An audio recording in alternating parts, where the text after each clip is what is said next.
Fala pessoal, Marcelo aqui, engenheiro civil, mestrando em engenharia civil pela Universidade Federal do Ceará. Nesse vídeo a gente vai falar sobre gráfico de Gantt. É a primeira ferramenta que eu trago aqui para a gente esmiuçar no canal, primeira ferramenta de gestão profissional. E não é à toa, tá? Gráfico de Gantt foi a primeira ferramenta que eu pude fazer, pude gerenciar pude, enfim, ter contato na minha vida mais profissional ali no meio da faculdade.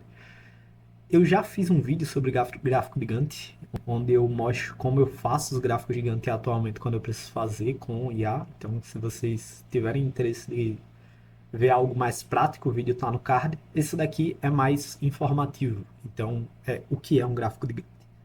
Beleza. Para você que está curioso, como eu já falei, gráfico de Gantt é uma ferramenta de gestão de projetos, é uma ferramenta visual de gestão de projetos e ela basicamente vai conectar atividades ao longo do tempo. Então, diferente de outras ferramentas, tá? Que tratam ali de localização, que tratam ali de financeiro, o gráfico de Gantt ele não liga para isso, tá? Ele só faz basicamente alocar as atividades ao longo de um tempo e criar uma linha do tempo para isso, criar um roadmap de atuação das suas atividades.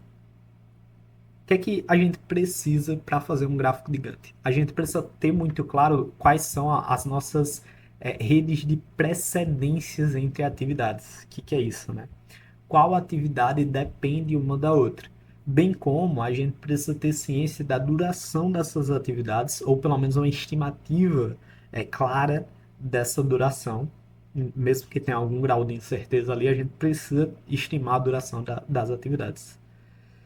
E ter bem claro qual é a data de início dela. Então, com rede de precedência, duração e data de início, a gente tem tudo que é necessário para fazer um gráfico de Gantt. E claro, né, a lista das atividades. Como eu falei, não é um gráfico financeiro, então não é uma curva S, enfim. Ele não liga para o dinheiro ao longo do tempo, é só as atividades ao longo do tempo.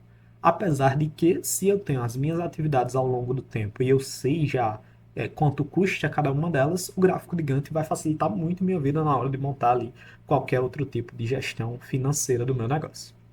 Então tem algumas vantagens e desvantagens, eu criei um quadrozinho aqui para a gente comparar, né, e falar.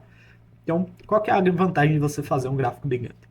A primeira delas é a clareza visual, tá? Então você passa de ter um projeto na sua cabeça, ter mais ou menos marcos definidos na sua cabeça, para ter marcos definidos agora no papel, no visual. E já já eu mostro um pouquinho como que é o visual de um gráfico de Gantt. Depois você tem uma transparência melhor. Então o cronograma do projeto não passa a ser só do coordenador, do líder, do dono do projeto, mas sim para todas as equipes e todas as partes interessadas, inclusive clientes. Dá para você disponibilizar ali para o cliente um gráfico de Gantt mostrando já as suas entregas e tudo mais. A, Consequentemente, né, quando você para fazer qualquer tipo de gestão visual, você aprimora o seu planejamento. Então, tem coisas que ali na cabeça ou ali no papel não ficam tão claras. E num gráfico de Gantt, com as redes de precedência certinhos, com as atividades que você vai fazer em paralelo, que você vai fazer em sequência certinho, isso te ajuda, tá, a fazer um planejamento melhor.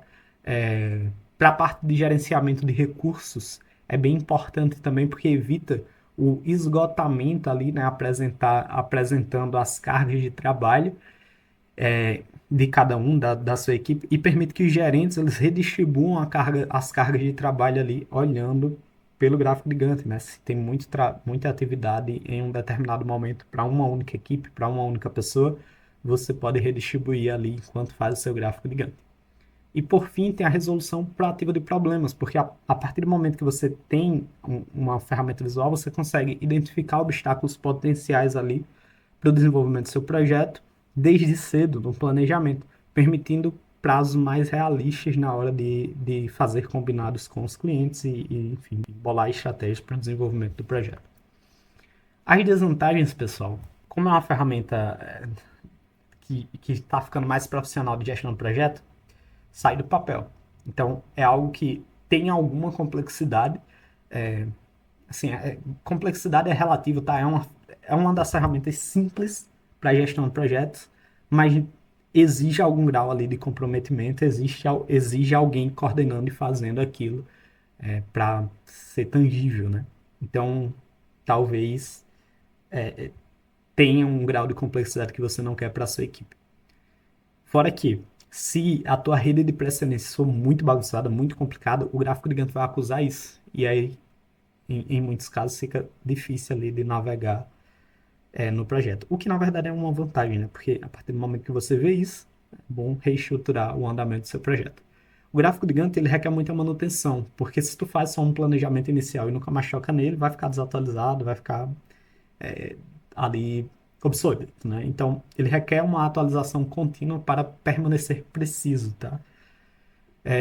E aí tem um risco que é de inflexibilidade. Então, a partir do momento que você faz um gráfico de Gantt, se isso for tratado como um documento que não pode ser mudado, né? Ao invés de um documento dinâmico, você pode causar um estresse muito grande, prejudicar o desempenho e desviar o projeto do rumo quando os escopos mudam. Então, você pode sobrecarregar muito a tua, o time, se tratar isso, o gráfico de Gantt, como algo escrito em pedra e que não dá para ser mudado. É bom você se orientar por ele, mas cabe ali um pouco de flexibilidade na hora de condução do seu projeto para não afetar a capacidade do time. E aí, como fazer um gráfico de Gantt? Tá. Não é necessário muita coisa. Então, para fazer um gráfico de Gantt, basicamente eu coloquei aqui que você tem que ter prazos. Então, tenha prazos, saiba quais são as suas atividades e saibam quanto tempo elas duram. Ter prazo pode ser, basta ter um prazo final. Nem precisa ter prazo entre os marcos, é só ter um prazo final, dá para você fazer um planejamento de trás para frente. Geralmente usando o Excel mesmo, tá?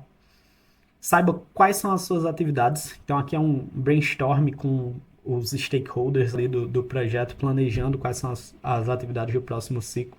E aí é interessantíssimo mapear todas elas. Bom que tem um backlog já de atividades prévias, né, para às vezes tirar dali, enfim. Mas precisa mapear todas as atividades, bem importante não esquecer nenhum. E por fim, saiba quanto tempo elas duram. Aí aqui entra um detalhe, né? A gente está planejando para o futuro e o futuro é incerto. Então tem um grau de variabilidade, tem um grau de você chutar quanto a atividade vai durar, porque não dá para saber se alguma coisa vai acontecer. Então cabe, quando você está planejando um gráfico de Gantt, pensar em colocar algumas folguinhas naquele teu planejamento, ver se não extrapole ele. Então o que a gente quer fazendo um planejamento de qualquer tipo de projeto é isso, na verdade.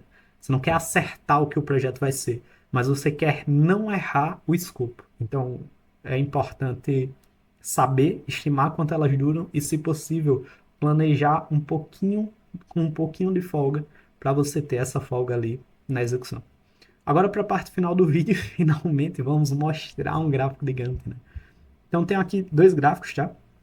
Um é mais simples, só para vocês não se assustarem e mostrar o que aparece no gráfico de Gantt, né? Então você tem aqui uma unidade repetitiva de tempo, tá? Nessa primeira linha. Essa unidade repetida de tempo, nesse caso, tá por semana, mas pode ser em tempos maiores, pode ser mês, pode ser ano, a depender do tipo de projeto, e pode ser tempos menores, podem ser dias, a depender do tipo de projeto. Aqui tá por semana, é uma escolha tua. Na primeira coluna você vai ter as atividades, tá? Então, lembra, gráfico de Gantt, ele só relaciona atividade e tempo. Então, atividades na coluna, na primeira linha você tem o tempo, e dentro do gráfico, né, na matriz, você vai ter a duração das atividades. Então, a tarefa 1 dura 3 semanas e começa, né, data de início, na semana 1. Então, vai semana 1, 2, 3, e você tem ele pintado aqui no tempo de duração. Tarefa 2 começa a partir da segunda semana e também tem 3 semanas de duração. Então tá na semana 2, 3, 4. Esse pintado que eu chamo, né, é o que eles chamam ali de Gantt chart, né, a parte ali pintada. E aí, Gantt bar, aliás. E aí eu já passo aqui para baixo para um Gantt um pouco mais complexo, mas é legal porque a gente tem o nome de todos os elementos e é legal que dá para ver também um Gantt um pouquinho diferente, né? Então, ó, vamos lá. Aqui em cima tem as datas que, né, eu estava falando para vocês, né? Essas datas têm uma escala de tempo. E aí é legal que você dá para definir a unidade da sua data do jeito que quiser. Agora, no gráfico de Gantt, você não pode mudar a escala. Então você define sua unidade de data e a escala dela e não muda, tá? Então mantém a mesma escala. Se começa o gráfico mudando de semana para semana, no meio do gráfico você não pode mudar de mês para mês. Tem que ir a mesma unidade.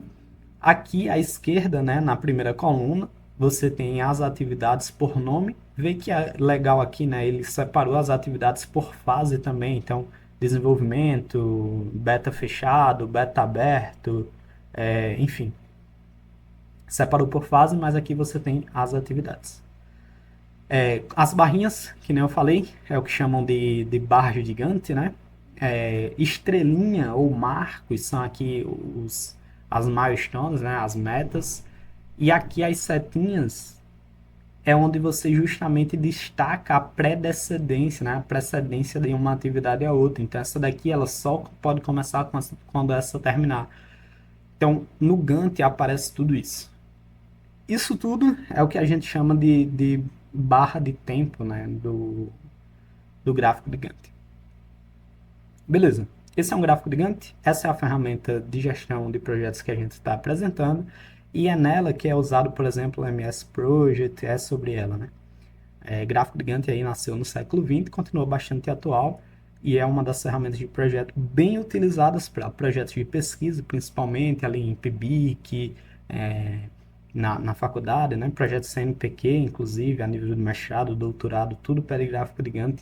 Se você for fazer projetos de inovação também, eles pedem o teu cronograma em forma de gráfico de Gantt. Dá para fazer rapidinho no Excel, só basta você saber quando sua atividade tem que começar, quanto ela dura e quais são suas atividades. Então é isso, se vocês gostaram do conteúdo, considerem se inscrever, curtir e continuar acompanhando. Valeu?